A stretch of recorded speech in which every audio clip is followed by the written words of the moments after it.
नमस्कार, आप देख रहे हैं रफ्तार मीडिया और मैं आपके साथ प्रियंका मलिक हाजिर हूं उत्तराखंड की तमाम छोटी बड़ी खबरों के साथ। लेकिन सबसे पहले नजर इस वक्त की हेडलाइंस पर। यूनिफॉर्म सिविल कोड पर सीएम धामी ने की जनता से अपने सुझाव देने की अपील। 7 अक्टूबर तक भेजे जा सकते हैं सुझाव। महिला अधिकारों पर होगा खास फोकस। सरकार के मंत्री ही उठा रहे उत्तराखंड अधीनस्थ सेवा चयन आयोग को भंग करने की मांग। मंत्री गणेश जोशी बोले, आयोग का रहा खराब ट्रैक रिकॉर्ड, भंग करना ही बेहतर। उत्तराखंड में भर्ती घोटालों पर गरमाई सियासत के बाद भाजपा संगठन हुआ गंभीर। बीजेपी नेताओं की दिल्ली दौड़ जारी, जल्द लिया जा सकता है बड़ा एक्शन। और मानसून के बाद फिर लौटेगी चारधाम यात्रा की रौनक, फिर होगा यात्रियों की संख्या में इजाफा। सुविधा के लिए पर्यटन विभाग लगातार जारी कर रहा वेदर एडवाइजरी। हेडलाइंस के बाद बुलेटिन में खबरें विस्तार से। कॉमन सिविल कोड को लागू करने के लिए जनता से सुझाव मांगे जा रहे हैं। मुख्यमंत्री पुष्कर सिंह धामी का कहना है कि कमेटी द्वारा पोर्टल लॉन्च कर दिया गया है, जिससे अब कानून बनाने को लेकर और भी ज्यादा तेजी से काम किया जा सकता है। उत्तराखंड की आम जनता से भी सुझाव मांगे गए हैं, इसलिए वो आम जनता से भी अपील करते हैं कि कॉमन सिविल कोड को लेकर अपने सुझाव जरूर दें, ताकि कॉमन सिविल कोड को प्रदेश में लागू किया जा सके और अन्य राज्यों के लिए भी एक प्रेरणा बन सके।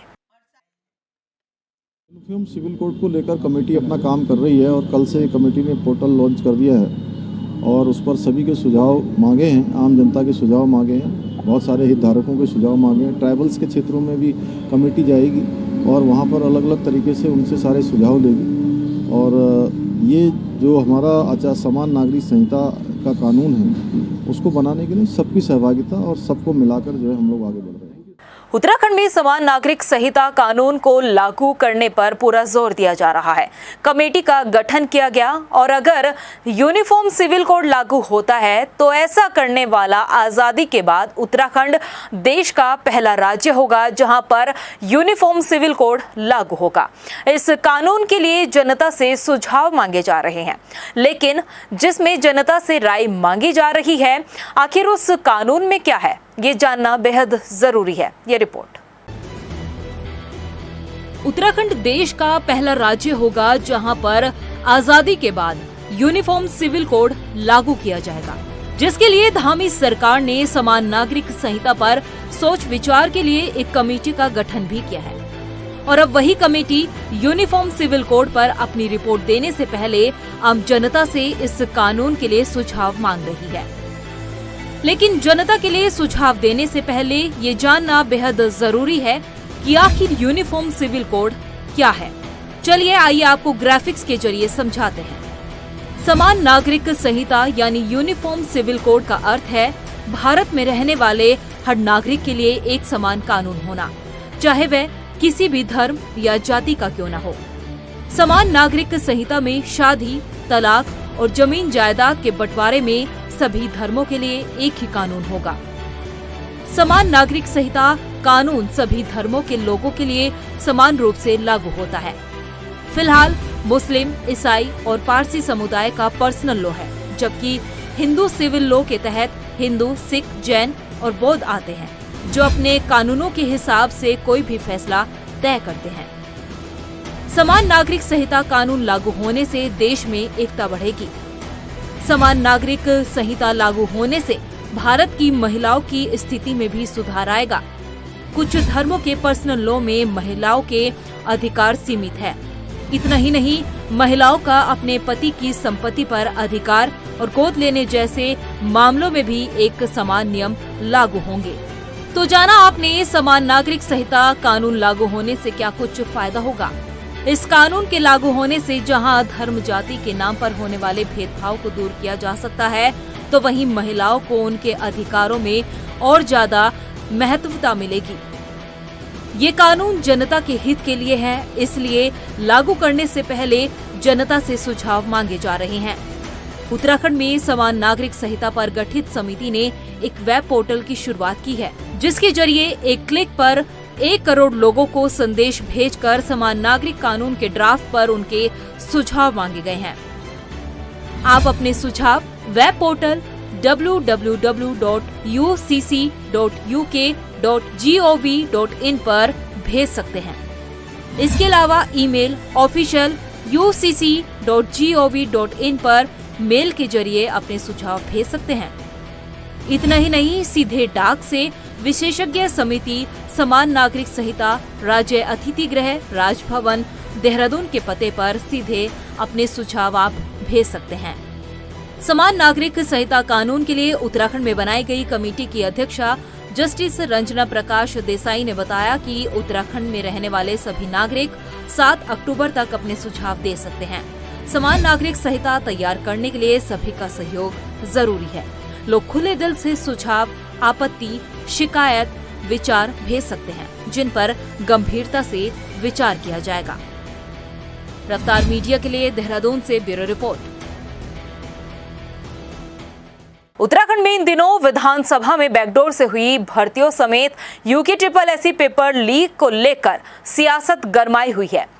एक तरफ मुख्यमंत्री पुष्कर सिंह धामी पार्टी की छवि को बचाने के लिए कड़े एक्शन ले रहे हैं, तो वहीं आनन फानन में भाजपा नेताओं के लग रहे दिल्ली दौरों से राजनीतिक गलियारों में चर्चाएं काफी तेज चल रही है। भले ही इन दोनों को सामान्य मुलाकात का नाम दिया जा रहा हो, लेकिन ये कहना गलत नहीं होगा कि भर्ती प्रकरण ने भाजपा संगठन की नींद भी उड़ा दी है और अब भाजपा हाईकमान की नजरें भी इन भर्ती घोटालों पर आ टिकी है। ये रिपोर्ट देखिए। उत्तराखंड में भर्ती घोटाला सरकार के लिए गले की हड्डी बन चुका है। एक कड़ी सुलझती है तो नई कड़ी एक पहेली की तरह आकर सामने खड़ी हो जाती है। एक तरफ सरकार पार्टी की छवि को धूमिल होने से बचाने की कोशिश में लगी है, पूरी जद्दोजहद में लगी है, तो दूसरी तरफ दिग्गजों के लग रहे दिल्ली दौरों से राजनीतिक गलियारों में तरह तरह की चर्चाओं ने जोर पकड़ा हुआ है। दरअसल पूर्व विधानसभा अध्यक्ष और कैबिनेट मंत्री प्रेमचंद अग्रवाल दिल्ली तलब किए गए, जहां उनकी केंद्रीय नेतृत्व से मुलाकात हुई और उन्होंने अपना पक्ष रखा, जिसके बाद चर्चाएं यही है कि ये दौरे भर्ती घोटालों को लेकर ही थे और सूत्रों की माने तो भाजपा हाईकमान प्रेमचंद अग्रवाल पर जल्द ही कोई बड़ा एक्शन भी ले सकता है। और अग्रवाल पर एक्शन लेने की वजह यही है कि विधानसभा अध्यक्ष रहते हुए प्रेमचंद अग्रवाल के कार्यकाल में विधानसभा में धड़ल्ले से बैकडोर भर्तियां हुई है, जिसके लिए प्रेमचंद अग्रवाल ने चीख चीख कर कहा था कि भर्तियां नियम अनुसार हुई है। ये बयान सुनिए। भैया मैंने फिर कहा नियमानुसार भर्ती हुई है, तो बार बार एक ही सवाल का जवाब क्या है? समर्थन करेंगे आप? ये नियमानुसार भर्ती हुई है और निश्चित रूप से नियमानुसार भर्ती हुई है, नियमानुसार भर्ती हुई है, नियमानुसार भर्ती हुई है, निश्चित रूप से नियमानुसार भर्ती हुई है, नियमानुसार भर्ती हुई है, नियमानुसार भर्ती हुई है। अब सवाल यही उठता है कि अगर भर्तियां नियम अनुसार हुई थी तो अपने ही मंत्री की बात पर सरकार ने भरोसा क्यों नहीं किया? क्यों जांच कमेटी बनाकर जांच शुरू कर दी गई? जाहिर है भर्तियों में धांधली हुई है, जिसके लिए जांच कमेटी का गठन किया गया और विपक्ष लगातार प्रेमचंद अग्रवाल से इस्तीफे की मांग कर रहा है। धामी सरकार ने विधानसभा नियुक्तियों की जांच अब विधानसभा अध्यक्ष के पाले में तो जरूर डाल दी है, लेकिन यहाँ सोचनीय विषय ये है कि यदि वित्त मंत्री अपनी पोजीशन पर बरकरार रहेंगे तो जांच कितनी पारदर्शी और कितनी पाक साफ होगी, इस पर कई सवालिया निशान उठ रहे हैं। ऐसे में ज़रूरी है कि वित्त मंत्री अपने पद से इस्तीफा दें, तभी एक निष्पक्ष जांच की अपेक्षा की जा सकती है, वरना अपने पद का रसूख का दुरुपयोग करते हुए वो जांच को प्रभावित भी कर सकते हैं। ये हमारी आशंका है। आपको बता दें कि इस पूरे घटनाक्रम के बीच हाईकमान के बुलावे पर 2 बार प्रेमचंद अग्रवाल का दिल्ली दौरा लग चुका है। हालांकि अग्रवाल का यही कहना है कि वो निजी कार्य के लिए दिल्ली गए थे।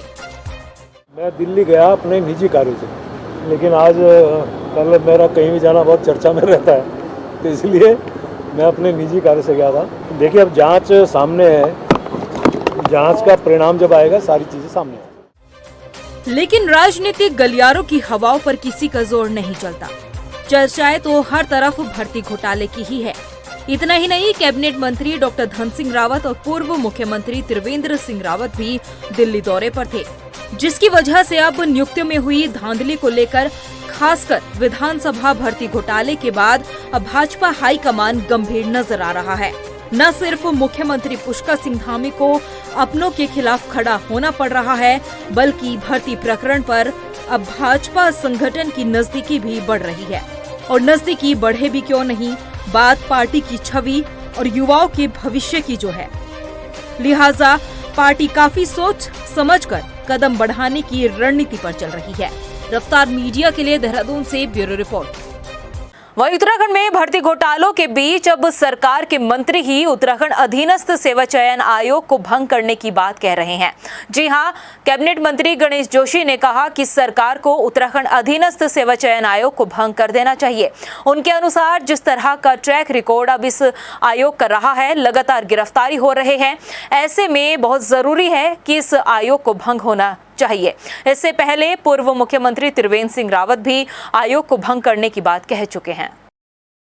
जिस प्रकार से अधीनस्थ चयन सेवा आयोग का ट्रैक रिकॉर्ड रहा है, लगातार गिरफ्तारियां हो रही हैं, तो इसके लिए उसका भंग करना मेरा अपना व्यक्तिगत मानना है। उसको भंग होना बहुत जरूरी है और लोक सेवा के माध्यम से भर्ती हो, ताकि यहाँ के युवाओं को के साथ न्याय न हो और उनका उसकी योग्यता का लाभ मिले।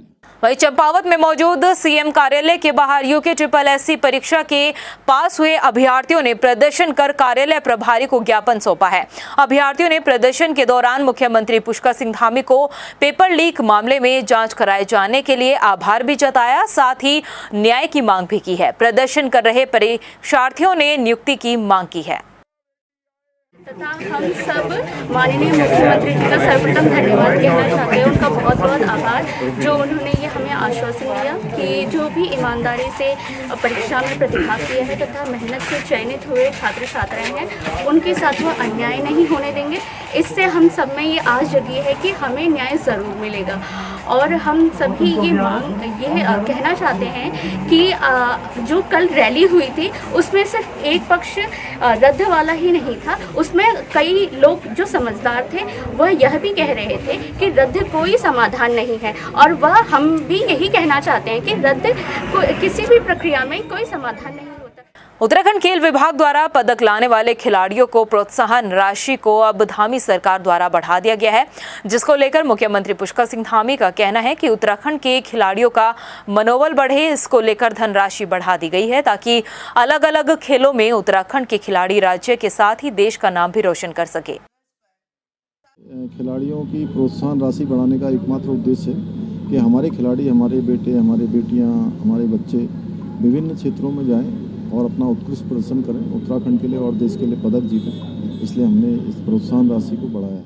वहीं हिमालय दिवस के मौके पर मुख्यमंत्री पुष्कर सिंह धामी ने कहा कि हिमालय के संरक्षण को लेकर सभी लोग हिमालय दिवस पर संकल्प ले रहे हैं कि हिमालय का संरक्षण किया जाए। इसलिए वो सभी लोगों से अपील भी करना चाहते हैं कि हिमालय के संरक्षण के लिए अपनी भागीदारी जरूर दें।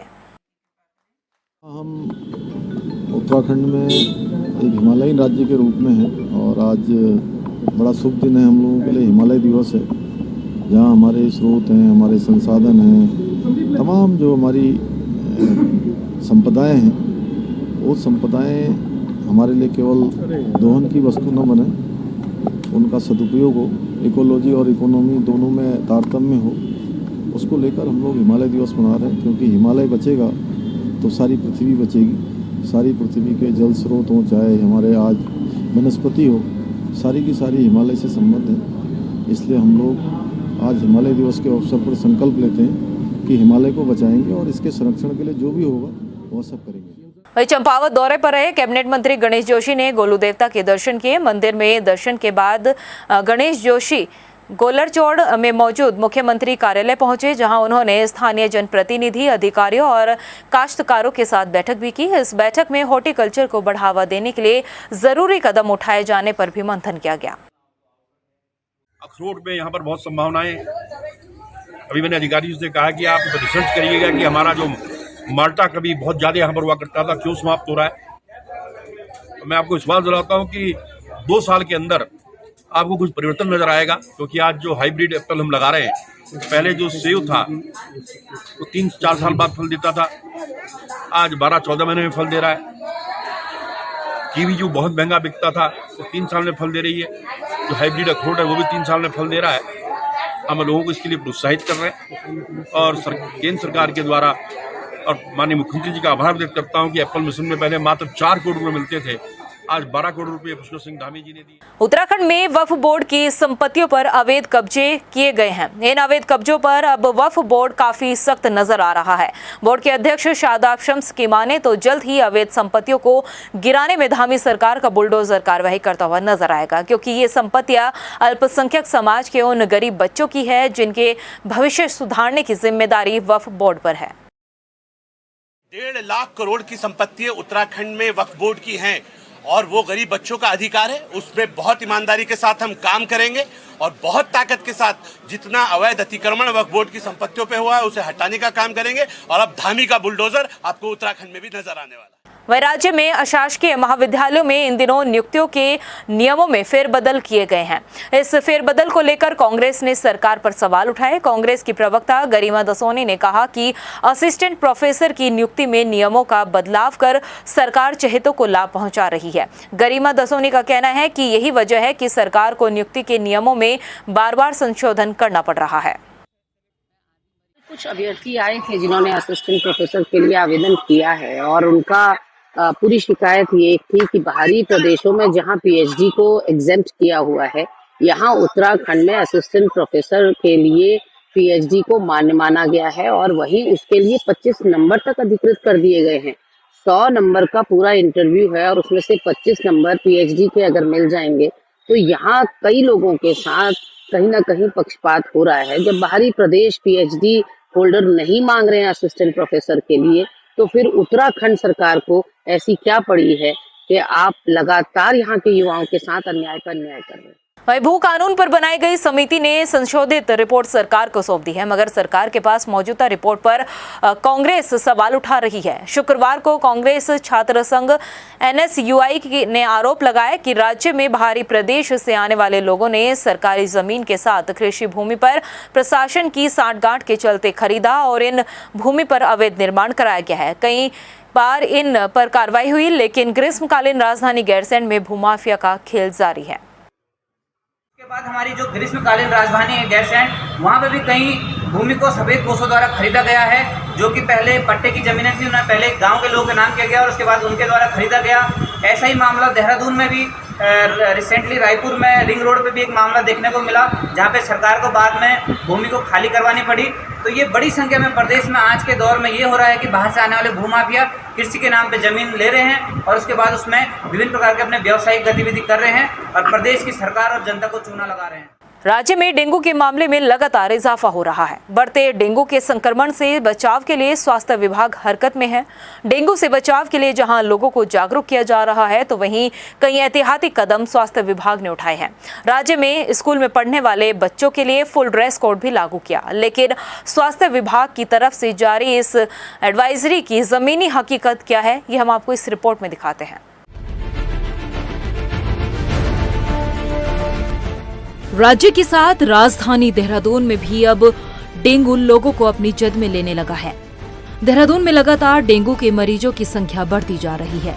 अलग अलग क्षेत्रों में फैले डेंगू मरीजों की संख्या खबर लिखे जाने तक 91 पहुंच गई थी। बढ़ रहे डेंगू के मामलों ने स्वास्थ्य विभाग को भी चिंतित किया हुआ है, और चिंता हो भी क्यों नहीं, क्योंकि डेंगू से बचाव की जमीनी हकीकत नियमों के मुताबिक अलहदा है। जी हां, राज्य के सभी स्कूलों के लिए स्वास्थ्य विभाग ने फुल ड्रेस कोड जारी किया, जिसमें सभी स्कूल के छात्र छात्रों को पूरी बाजू की कमीज और पैंट पहनना अनिवार्य किया है। ये सूचना शिक्षा विभाग को भेजी गई। शिक्षा विभाग ने सभी स्कूलों को स्वास्थ्य विभाग के आदेश के बारे में सूचित किया, लेकिन जमीनी हकीकत ढाक के 3 पात है।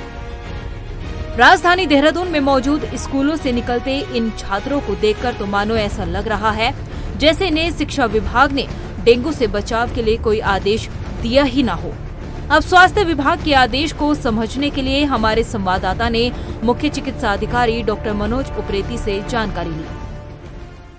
बात लगभग 1 माह पुरानी हो चुकी है, जबकि हमारी मीटिंग भी हुई थी और जो जिला शिक्षा अधिकारी हैं उनको हमने बताया था, उनको हमने पत्र दिया था, तो उन्होंने भी जो है सारे स्कूल्स को इसके लिए जो है सूचना भेजी थी कि भाई ये अपना बच्चों को फुल स्लीव्स वगैरह के कपड़े जो है पहनने चाहिए। लेकिन इतना ज़रूर है कि ये चीज़ दिखाई नहीं पड़ी, उसका इम्प्लीमेंटेशन जो है नहीं किया गया।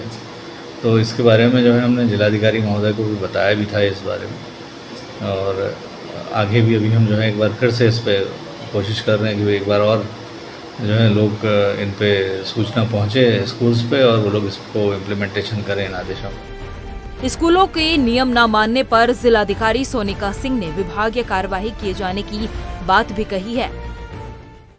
नहीं, हमारी तरफ से बिल्कुल क्लियर इंस्ट्रक्शंस थे और सीईओ की तरफ से भी पत्र गया है सभी स्कूल्स को कि फुल स्लीव्स के ही जो कपड़े हैं प्लस स्टॉकिंग्स, जो लड़कियां अगर हैं तो स्टॉकिंग्स और फुल पैंट जो है उसकी ऑलरेडी इंस्ट्रक्शंस हैं। अगर कहीं नहीं कंप्लाइंस हो रही है तो मैं हमारे मुख्य शिक्षा अधिकारी को अवगत कराऊंगी और कार्रवाई करेंगे। राज्य में प्रशासन डेंगू से बचाव के लिए जरूरी कदम उठा रहा है। जरूरत आप लोगों के भी सहयोग की है, क्योंकि हम जानते हैं कि डेंगू का मच्छर साफ पानी में पनपता है और खुले हाथ पैरों पर काटता है। तो इस बात को समझिए, जान है तो जहान है। नियमों का पालन करें, सुरक्षित रहे, स्वस्थ रहे। रफ्तार मीडिया के लिए देहरादून से हिमांशु चौहान की रिपोर्ट। 3 मई से यात्रा सीजन शुरू होते ही बड़ी संख्या में श्रद्धालु चारधाम यात्रा के लिए उत्तराखंड पहुंचे। भारी भीड़ को देखते हुए राज्य सरकार को यात्रा के बीच कई बार अपनी एडवाइजरी को बदलना भी पड़ा। बरसात का सीजन आते आते यात्रियों की संख्या में कुछ गिरावट देखने को मिली, लेकिन अब बरसात का सीजन लगभग खत्म होने वाला है। ऐसे में यात्रियों की संख्या में एक बार फिर से इजाफा होने की उम्मीद है। मौसम के कारण यात्रा में कोई रुकावट न आए, इसके लिए विभाग द्वारा समय समय पर वेदर एडवाइजरी भी जारी की जा रही है। इस संदर्भ में डीएम रुद्रप्रयाग इन्होंने कुछ नए अपने मेजर्स लिए हैं। उसके अंतर्गत जितने भी श्रद्धालु वहाँ पे दर्शन के लिए आ रहे हैं उनको किसी भी तरह की कोई दिक्कत न हो, इसका ध्यान रखा जा रहा है। विशेषकर क्राउड मैनेजमेंट के दृष्टिकोण से हो या जो अदर एम्यूनिटीज हमारे वहाँ पे डेवलप करने हैं उसके दृष्टिकोण से उसका ध्यान रखा जा रहा है। और यही समस्त निर्देश डीएम उत्तरकाशी और डीएम चमोली को भी दिए हैं और वो अपने स्तर से कार्रवाई कर रहे हैं। वहीं देहरादून जनपद में ट्रैफिक का दबाव लगातार बढ़ रहा है। पुलिस लाइन में कम्युनिटी डायलॉग कार्यक्रम का आयोजन किया गया। कार्यक्रम में व्यापारियों से लेकर छात्र, आम जनता ने ट्रैफिक सुधारने को लेकर अपने सुझाव दिए। डीजीपी अशोक कुमार ने सभी सुझावों को सुनने के बाद उन पर अमल करने की भी बात कही है। देखिए, हमने कम्युनिटी डायलॉग जो पहले से हमारा शुरू है, उसी कड़ी में आज हमने पूरा देहरादून शहरवासियों के साथ देहरादून ट्रैफिक को कैसे सुधारा जाए उसके संबंध में कम्युनिटी डायलॉग किया और बड़ी संख्या में लोग आए और बहुत भारी संख्या में लोगों ने सुझाव भी दिए, आइडियाज़ भी दिए और जो हमारे स्कीम्स चल रहे हैं, प्रोजेक्ट चल रहे हैं, उनके ऊपर भी रिएक्ट किया। काफ़ी सारे नए पॉइंट्स भी आए हैं। तो इन सब को लेकर के मुझे विश्वास है कि हमारी ट्रैफिक पुलिस और आगे बढ़ेगी। देखिए, लॉन्ग टर्म सॉल्यूशन तो सब इंजीनियरिंग बेस्ड ही होते हैं, किंतु शॉर्ट टर्म और मीडियम टर्म सॉल्यूशन में पुलिस का बड़ा रोल हो सकता है। तो हमने उनको कहा है एक तो मोहल्ला वाइज ट्रैफिक कमेटी बनाएं और दूसरा जो हमारे ट्रैफिक वॉलंटियर्स हैं उनकी संख्या बढ़ाएं। पहले जो जूनियर ट्रैफिक फोर्स थी उनमें से भी पिक करें, एनसीसी एनएसएस से भी लोगों को लें। वहीं राज्य में सिंगल यूज प्लास्टिक के प्रतिबंधित होने के बाद देहरादून में नगर निगम की टीम लगातार बाजारों में कार्रवाई कर रही है। जनपद में 1 जुलाई से अब तक नगर निगम की टीम ने करीब 2250 चालानी कार्यवाही की है, जिसमें करीब 350 क्विंटल सिंगल यूज प्लास्टिक जब्त की गई। साथ ही 5.5 लाख रुपए का जुर्माना भी वसूला गया है। जनपद में नगर निगम सिंगल यूज प्लास्टिक के खिलाफ आगे भी कार्रवाई जारी किए हुए हैं। देखिए, इस वर्ष जो है अभी तक जो है हम लोगों का जो बाईलॉज के हिसाब से जो हम लोग चलाने की कार्रवाई कर रहे हैं, शहरवासियों को पहले भी सूचित किया जा चुका है। इसकी विज्ञप्ति भी प्रकाशित की गई थी कि सुप्रीम कोर्ट के और हाई कोर्ट के जो गाइडलाइंस है उसके तहत जो है दिए गए निर्देशों के क्रम में चालान की कार्रवाई की जाएगी यदि सिंगल यूज़ प्लास्टिक पे बैन नहीं किया जाता है। इसी के क्रम में जो है आज दिनांक तक जो है हम लोगों के द्वारा लगभग 2250 चालान किए गए हैं, जिसमें लगभग करीब 350 क्विंटल हम लोगों ने सिंगल यूज़ प्लास्टिक जब्त किया है और साथ ही साथ लगभग 5.5 लाख से ज़्यादा का चालान हम लोग कर चुके हैं। प्रदेश की खबरों में इतना ही। फिर हाजिर होंगे कुछ खास खबरों के साथ। तब तक के लिए मुझे दे इजाजत। नमस्कार। यूनिफॉर्म सिविल कोड पर सीएम धामी ने की जनता से अपने सुझाव देने की अपील। 7 अक्टूबर तक भेजे जा सकते हैं सुझाव। महिला अधिकारों पर होगा खास फोकस। सरकार के मंत्री ही उठा रहे उत्तराखंड अधीनस्थ सेवा चयन आयोग को भंग करने की मांग। मंत्री गणेश जोशी बोले, आयोग का रहा खराब ट्रैक रिकॉर्ड, भंग करना ही बेहतर। उत्तराखंड में भर्ती घोटालों पर गरमाई सियासत के बाद भाजपा संगठन हुआ गंभीर। बीजेपी नेताओं की दिल्ली दौड़ जारी, जल्द लिया जा सकता है बड़ा एक्शन। और मानसून के बाद फिर लौटेगी चारधाम यात्रा की रौनक, फिर होगा यात्रियों की संख्या में इजाफा। सुविधा के लिए पर्यटन विभाग लगातार जारी कर रहा वेदर एडवाइजरी।